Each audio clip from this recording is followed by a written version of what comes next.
dhahabu pale inashikiliwa na mizimu ya hiki kijiji.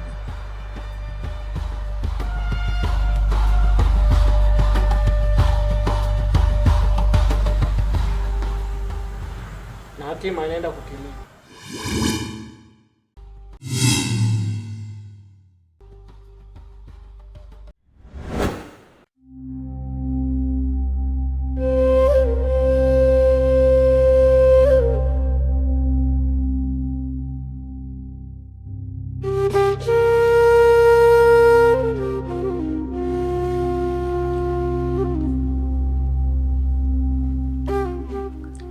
Sana ugali kijijini. Ngoja haya mahindi yenyewe kabisa. Hii ni dona yenyewe kabisa hii. Kwa vizuri sana. Musa, hivi hapa kijijini mboga inaitwaje? Hii inaitwa figiri. Figiri. Unajua Davo. Umeona vitu vya kijijini vilivyo? Yaani kijijini napata ugali mtamu, ukiangalia mboga za majani yani safi kabisa. Ukiangalia mjini hatupati vitu kama hivi. Mjini unakuta kule chips tu, wali na vitu vingine, lakini kijijini kwa kweli vitu vya kijijini vitamu kabisa. Jamani, mimi nishashiba. Niendeleeni hapo. Musa, mbona mapema sana? Mna nimeshibia hata jikoni. Davo. Hapana, yeye mwacha na ila mimi siwezi kunama vitu vitamu kama hivi. Ugali kwa vizuri kweli sana. Niendeleeni. Haya bwana. Sawa.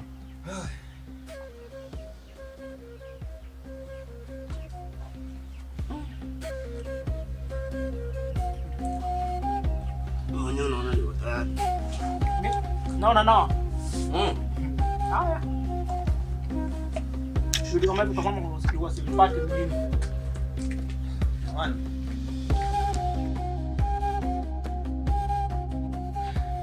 Kwa hiyo jamani, mimi nataka nishukue zangu bondeni huko nikakate magogo ya kuni.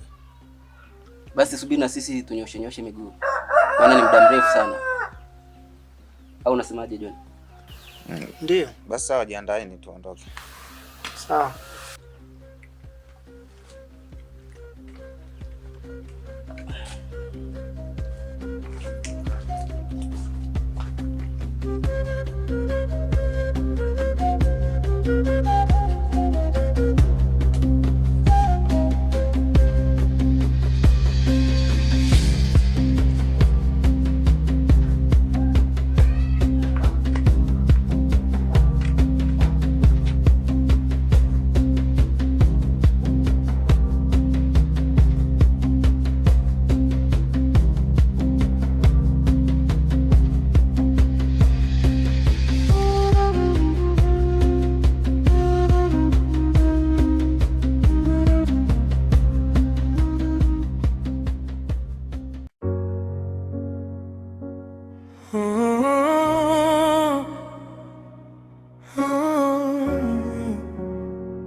Mama, shikamoo.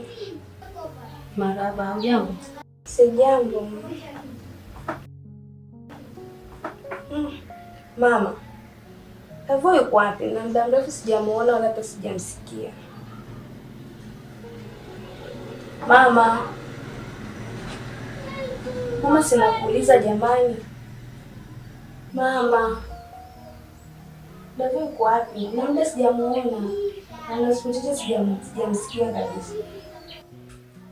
Lailati mwanangu, sitaki kusikia hata hilo jina la huyo mtu.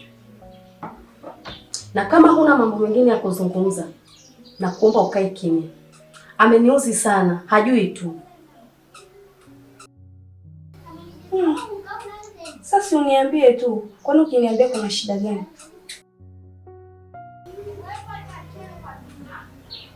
Kaniaga anasema anaenda kijijini kwa babu yake kupumzisha akili yake. Sasa sijajua anaenda kupumzisha akili, sijui anaenda kufanya nini, sijaelewa mpaka hapo sasa. Kwanza naomba uniache. Mama bwana. Sasa ndio ukasiriki. Sasa si ameenda kwao kutembea au kusalimia. Hapo kuna shida gani?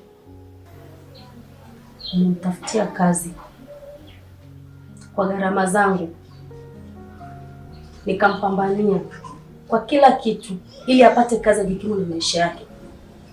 Leo hii ananiambia anaenda kijijini.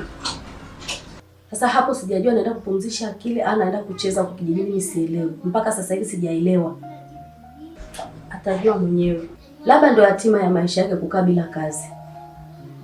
Je, tuone atakapokuwa. Sawa.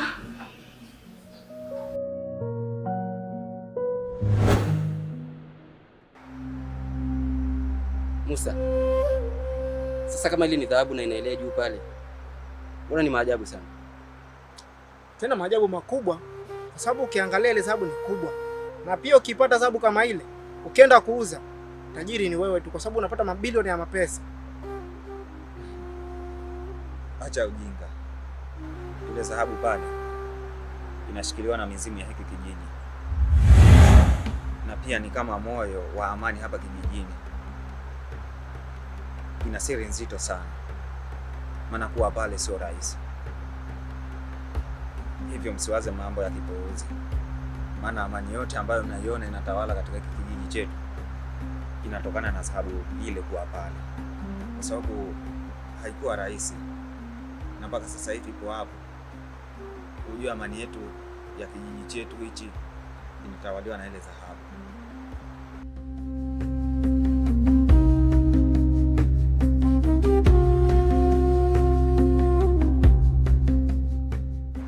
Mtu anaongea.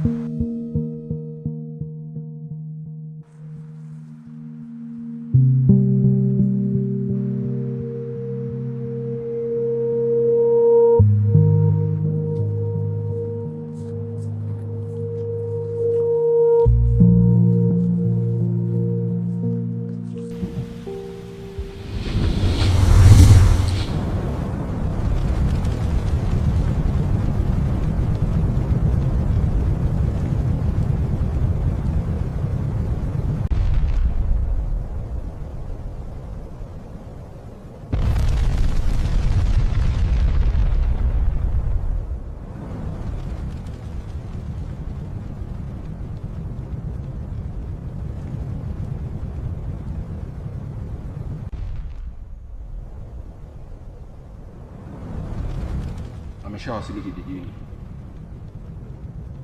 Sasa tusubiri masaa amani kutowesha.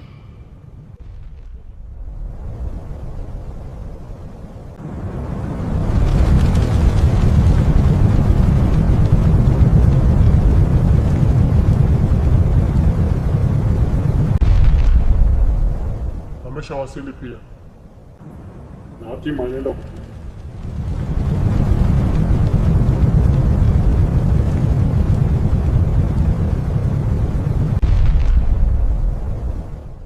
nzuri sana. Kazi iendelee.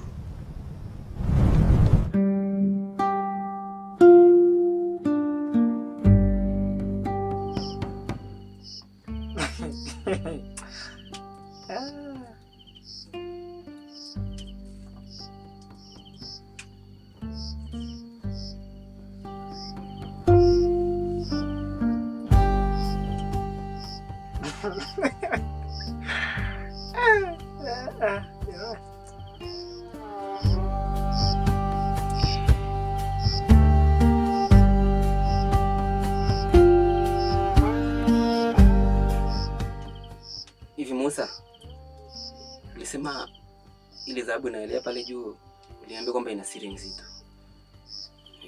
Unaweza kuniambia ni siri gani labda? Natamani kuijua.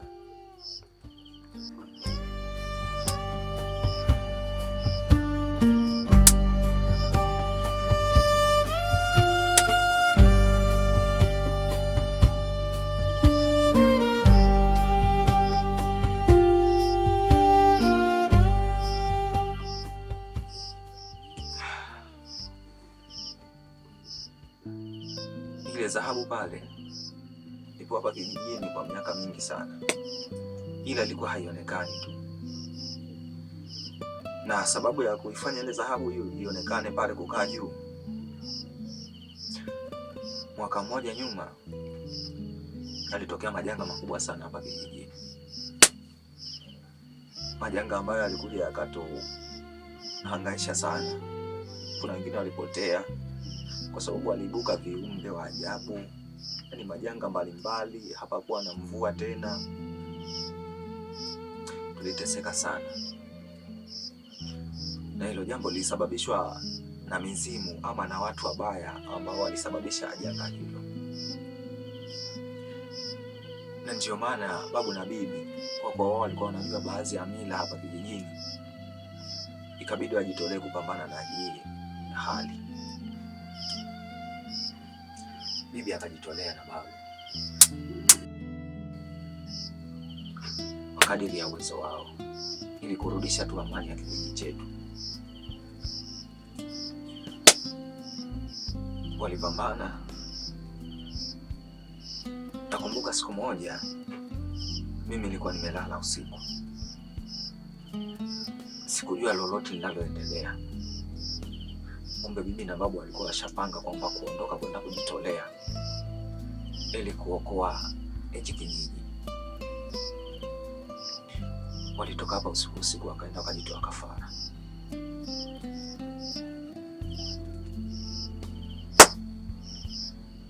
Walijitoa kafara. Na pale unapoiona ile dhahabu pale ilipo, hapo ndipo bibi na babu walijitolea, maana ilibidi damu imwagike ili kurudisha, kuimarisha nguvu ya asili ya ulinzi wa hapa kijijini.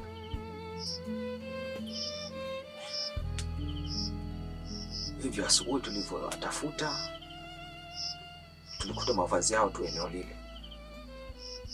Hapakuwa na miili yao yoyote pale.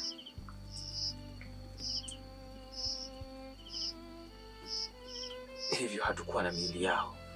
Na ndio maana siku ya kwanza walipofika hapa, mlienda kukisalimia kisuko kwa sababu hatukuazika. Hivyo hiyo ndio siri ya ile dhahabu kuelea pale juu. Chanzo ilikuwa ni hiko. Kwa hiyo ile dhahabu pale ina muhimili mkubwa sana wa amani ya kijiji chetu. Ile ndio inayoleta amani na faraja na furaha katika kijiji chetu. Basi na ile dhahabu hapa kijijini hakuna amani yoyote.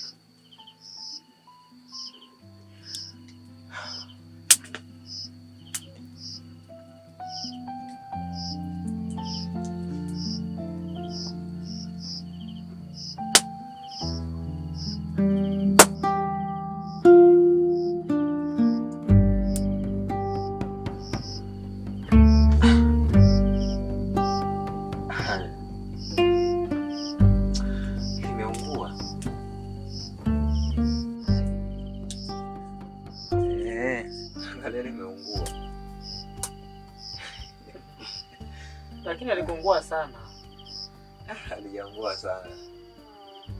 Ila tunajisahau sana. Hili lipo vizuri. Mwenye kuliweza kulila atalila.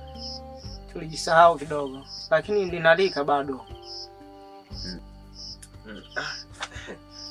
Limeungua tu, tumejisahau sana. Kwa hiyo jamani, ngoja nikalale nikajipumzishe, maana nimechoka sana. Mbona mapema sana?